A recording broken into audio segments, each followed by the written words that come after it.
Dear student, teacher കഴിഞ്ഞ ക്ലാസ്സിൽ പഠിപ്പിച്ചത് പാർട്സ് ഓഫ് പ്ലാന്റ് ആണ്.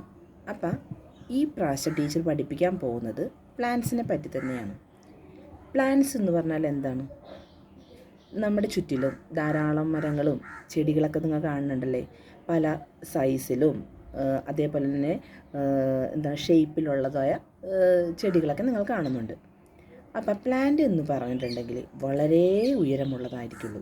ഓക്കെ, വളരെ ഉയരമുള്ളതും അഥവാ എന്താണ്, അതിൻ്റെ സ്റ്റെമ്മില്ലേ നല്ല സ്ട്രോങ് ആയിരിക്കുള്ളൂ. അതിനെപ്പറ്റി പറയണ പേരാണ് എന്താണ്, ട്രീ. ഓക്കെ, അപ്പോൾ എന്താണ്, അത് ഒരു ബിഗ് ആയിരിക്കും, ടോളായിരിക്കും അല്ലേ. അപ്പോൾ അതിനെ പറയണ പേരാണ് ട്രീ എന്ന് പറഞ്ഞിട്ടുണ്ടെങ്കിൽ. അപ്പോൾ ടീച്ചർ നെക്സ്റ്റ് ഒരു കാര്യം പറയാൻ പോണത് രണ്ട് തരത്തിലുള്ളൊരിത് പറയുന്നതാണ്. ഷ്രബ്സ് എന്നും ഹെർബ്സ് എന്നും ഉള്ള രണ്ട് ചെടിയുടെ കാര്യം പറയണം. ഷ്രബ്സ് എന്ന് പറഞ്ഞാൽ നിങ്ങൾ കേട്ടിട്ടുണ്ടോ? ഷ്രബ്സ് എന്ന് പറഞ്ഞാൽ കുറ്റിച്ചെടികളാണ്.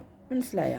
ആ കുറ്റിച്ചെടികൾ നിങ്ങളുടെ ചുറ്റിനും നിങ്ങൾ കണ്ടിട്ടുണ്ടാവും. അപ്പോൾ അത് small bushy plants are called പറയണ പേരാണ് ഷ്രബ്സ് എന്ന് പറഞ്ഞാൽ കുറ്റിച്ചെടികളായിരിക്കും. നിറയെ ബ്രാഞ്ച് എന്ന് പറഞ്ഞാൽ എന്താണ്, നിറച്ച് എന്താണ്, അതിൻ്റെ ചില്ലകളുണ്ടാവും. അങ്ങനെ ചെറുതായിട്ട് നിൽക്കണ പറയണ പേരാണ് ഷ്രബ്സ്. എക്സാമ്പിളായിട്ട് പറയണത് എന്താണ്, റോസ്, ജാസ്മിൻ. നിങ്ങളുടെ വീട്ടിലൊക്കെ കണ്ടിട്ടുണ്ടാവില്ലേ ജോസും ജാസ്മിനൊക്കെ? അതിലെന്താണ്, കുറ്റിച്ചെടികളായിരിക്കും, പക്ഷേ നിറയെ പൂക്കളുണ്ടാവും. പക്ഷേ അതിൻ്റെ ബ്രാഞ്ചൊക്കെ കണ്ടിട്ടില്ലേ, ധാരാളം ബ്രാഞ്ചസ് ഉണ്ടാവും, അതിൻ്റെ കൊമ്പുകൾ ധാരാളം ഉണ്ടാവും. അതിന് പറയണ പേരാണ് ഷ്രബ്സ് എന്നും. നെക്സ്റ്റ് പറയണ പേരാണ് ഹെർബ്സ്. ഹെർബ്സ് എന്ന് പറഞ്ഞാൽ എന്താണ്, നമ്മൾക്ക് ഇപ്പോൾ മരുന്നിനൊക്കെ ഉപയോഗിക്കുന്നത് ഹെർബൽ പ്രൊഡക്റ്റ് എന്നൊക്കെ പറഞ്ഞ് കേട്ടിട്ടില്ലേ? അപ്പോൾ ആയുർവേദത്തിൽ മരുന്നിനൊക്കെ നമ്മൾ എടുക്കും.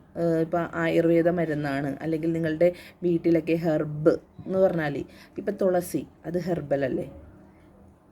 തുളസി നിങ്ങൾ കേട്ടിട്ടില്ലേ തുളസിനെ പറ്റി? തുളസി ഹെർബാണ്, നമ്മൾ ആയുർവേദ ഗുണം കൂടിയുള്ളതാണ്.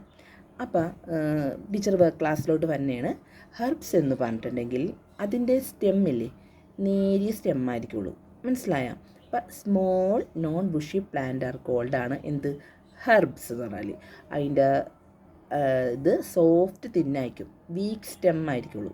ഓക്കെ, അപ്പോൾ അതിന് എക്സാമ്പിൾ ടീച്ചർ പറയുന്നതാണ് ടൊമാറ്റോ. ടൊമാറ്റോ എന്ന് പറഞ്ഞാൽ തക്കാളിയുടെ ഇതില്ലേ ചെറിയ, അതിൻ്റെ തണ്ടൊക്കെ ചെറുതായിരിക്കുള്ളൂ.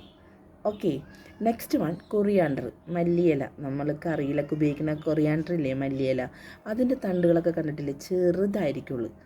ഓക്കെ, അപ്പോൾ അതിനെ പറയുന്നതാണ് ഹെർബ്സ്. അപ്പം രണ്ട് തരത്തിലുള്ള കാര്യങ്ങളാണ് ടീച്ചർ പഠിപ്പിച്ചത്. ഫസ്റ്റ് വൺ എന്താണ്, shrubs. Next one herbs. Shrubs എന്ന് പറഞ്ഞാൽ എന്താണ്, അതിൻ്റെ സ്റ്റെം എന്താണ്, നല്ല ഹാർഡായിരിക്കുള്ളൂ, മിനി ബ്രാഞ്ചസ് ഉണ്ടാവും. അപ്പോൾ അതിന് എക്സാമ്പിൾ പറഞ്ഞത് എന്താണ്, എക്സാമ്പിൾ റോസും പറഞ്ഞു, ജാസ്മിനും പറഞ്ഞു. പിന്നെ വേറൊരെണ്ണം പറഞ്ഞില്ല, ഷ്രബ്സ് എന്ന് പറഞ്ഞു കഴിഞ്ഞിട്ട് ഹെർബ്സ് എന്ന് പറഞ്ഞു ടീച്ചർ. ഹെർബ്സ് എന്നാൽ എന്താണ്, അതിൻ്റെ സ്റ്റെം എന്താണ്, വീക്ക് സ്റ്റെം ആയിരിക്കും, നേരിയ ഒരു ഇതായിരിക്കുള്ളൂ, നല്ല അധികം കട്ടിയൊന്നും ഉണ്ടാവില്ല. അതിന് എക്സാമ്പിൾ പറഞ്ഞ ടീച്ചർ എന്തെന്നാണ്, അപ്പോൾ ആയുർവേദത്തിലൊക്കെ ഉണ്ടാവും, ആയുർവേദ ഗുണം എന്ന് വെച്ചാൽ മരുന്നിനായിട്ടൊക്കെ ഇത് ഉപയോഗിക്കും എന്ന് പറയും. ഓക്കെ, അപ്പോൾ അതിന് എക്സാമ്പിൾ ടീച്ചർ പറഞ്ഞത് ടൊമാറ്റോ, തക്കാളി. നിങ്ങൾക്കിപ്പോൾ കാണുന്നതാണ് തക്കാളിയുടെ ഇതൊക്കെ എന്താണ്, അത് നേരിയ ഒരു അധികം കട്ടിയൊന്നും ഉണ്ടാവാത്ത അതിൻ്റെ സ്റ്റെമ്മായിരിക്കുള്ളൂ. ഓക്കെ, പിന്നെ ഒരെണ്ണം പറഞ്ഞ ടീച്ചർ കൊറിയാണ്ടർ, മല്ലിയില. ഓക്കെ, അപ്പോൾ അതിൻ്റെ ടീച്ചർ പിക്ചർ കാണിച്ചു തരാം, അപ്പോൾ നിങ്ങൾക്കത് കൂടുതൽ മനസ്സിലാവും. ഓക്കെ.